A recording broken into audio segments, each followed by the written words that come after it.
Burnsville, North Carolina author Lynda Smith has written a book about her experiences during and after Hurricane Helene. The Day the Mountains Cried is the name of this newly published work, and this morning Lynda Smith joins us on Daytime to tell us more about this powerful, true story. Good morning, Lynda. Good morning. Thank you for coming over today. You're welcome. Kind of walk us through your story of when the hurricane hit. The book starts obviously with a couple of days before, because the Appalachian Mountains, or the Black Mountains where we are, had a low pressure system over us, and we got like 6 inches of rain day, 2-3 days in a row, nonstop rain. So we were already really wet and really sloshy, and then the 27th hit around 6:30-ish, cell phone lines went down and all that, and then it started. It was like being under a waterfall. I don't, it was so much rain, so fast, and we are not in a flood zone. We are not near any creeks or anything, and we had a good 4 inches of water running through our front yard and down our driveway. It was just massive amounts of water coming off the mountains. The water hit, the flooding hit. Talk to us about those days afterward. When the storm completely passed, it was around 3 o'clock on the 27th for us. And when you have no power, no water, no cell phone, coverage, no communication, none. Around, I guess, 2 o'clock or so, I realized I had the new iPhone and it had satellite. However, I didn't know how to use it. So I stood out in my driveway for hours trying to get a satellite message out, and finally did figure it out. We were trapped. We could not get out. Down our little driveway was our road was flooded. That receded really quickly because, again, everything's running down the mountain. And by around, 6 o'clock, we could get out. We did not go far because,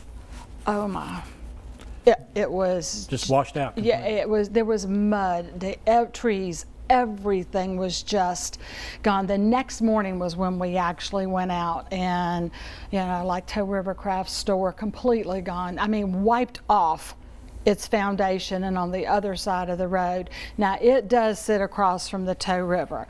Bridges were out, landslides took out Highway 80. We were trapped for 6 days. So the Toe River and the Cane River over North Carolina come together to make the Nolichucky, which all that flooding came over here into Unicoi County and Washington County. Yeah, it did. And the Cane River in the Pensacola area, horrific.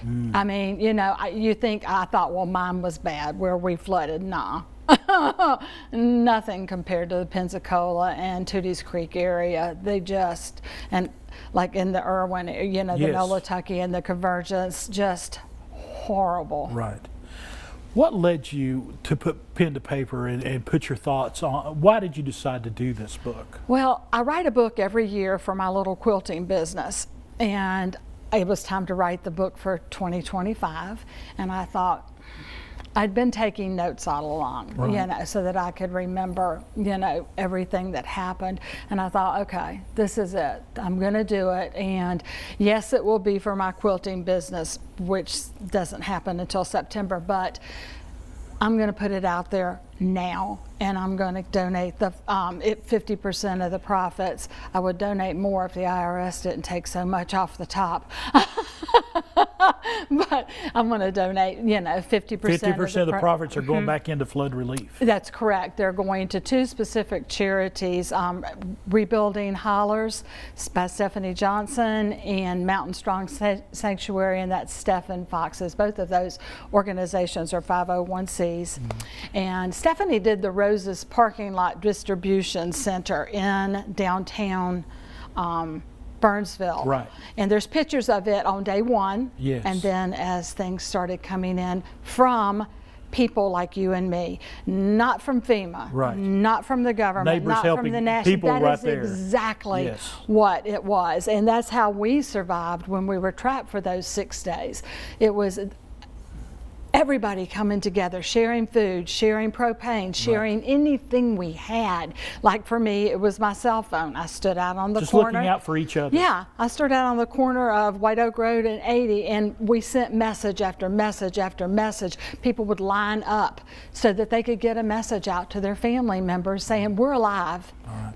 Well, Lynda, thank you for making the trip over today. We appreciate you. Thank you for having me. Absolutely. Folks, let's give you the information about The Day the Mountains Cried right there. It's available on Amazon.com. 50% of the sales donated will help to rebuild Western North Carolina.